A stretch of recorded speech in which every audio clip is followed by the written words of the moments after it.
Hi! For today's video, I will share with you kung ano ang meron sa Asian World na napagbilhan namin kanina ng aking mother-in-law.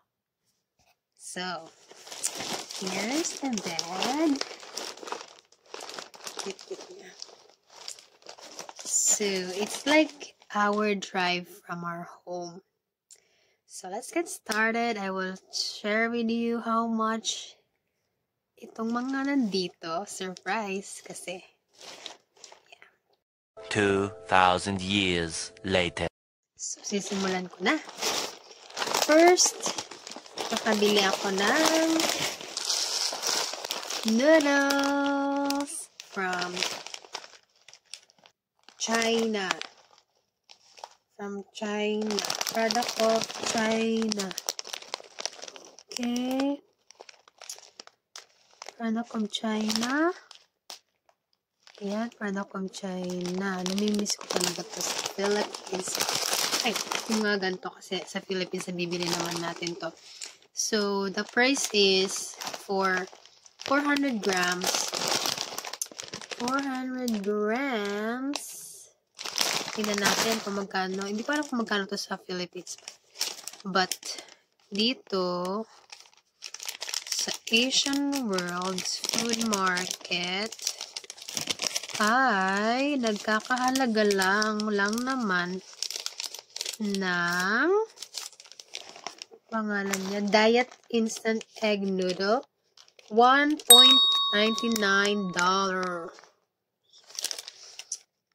Hindi ko na makikita yun. Sasabihin ko na lang. And then next itong glutinous rice flour. Yung ate ko kasi nagsend ng picture nung nakaraan ng palitaw. Kaya nagustuhan ko din na bumili ng dito. Papatikim ko dito sa people here, sa family ko dito din, yung palitaw with sesame seed. And then, ang price niya naman ay glutinous flour. Ang kakahalaga lang naman ng 6.99. Kung sa palengke dyan sa Philippines, parang nakabili ako ng 1 kilo ng glutinous rice, ordinary lang, Philippine product, for only 45 pesos. Pero dito, dahil hindi naman kasi to Philippine product, it's Korean product siya. Product of Korea. So, mahal. It's 6.99. Imagine that. So, it's like 300-ish in the Philippines. For 400 grams. Okay. Okay, let's go to number 3. Alright. Mr. Chips. Oh my goodness. Miss ko talaga itong mga chips na to. Because gusto ko mga cheese flavor. So, of course, product of the Philippines. And 100 grams. Sa pagkakatanda ko, nakabili ako nito ng sa Philippines 38, nasa 35 plus pa, 35 pataas yung presyo niya. Pero dito is 1.69. 1.69. So, it's 50 plus. Okay. So, 1, 2, 3. Pang-apat. Pang-apat is Nagaraya. Okay. For 160 grams. Hindi pa ako nakabili ng ganito kalaki sa Philippines. Pero I think nasa 40. 35 plus. 40-ish. So, yan ay magkano ba yan? It's 2.99. So, it's 100-ish pesos sa Philippines. Okay. Meron pa pala. So, pancit canton. 6 pieces.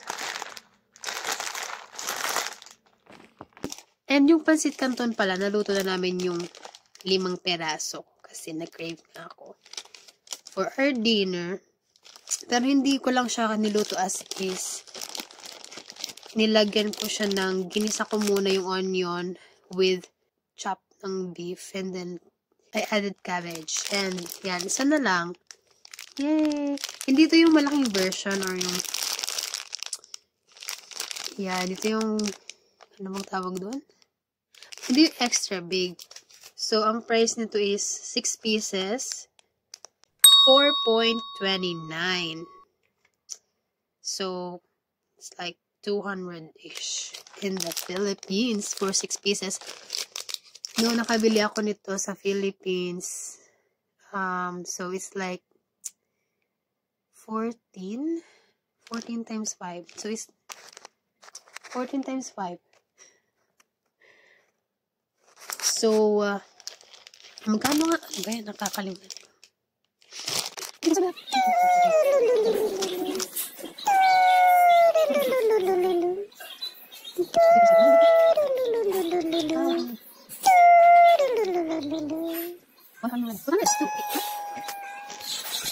So, ayun ba yan? Natanggal na ako mag-compute. So, thanks to my hubby. Nag-multiply pa kami sa utak. So, yun. 6 pieces sa Philippines nitong small version ng pasit canton is here, it's 200-ish. So, yeah.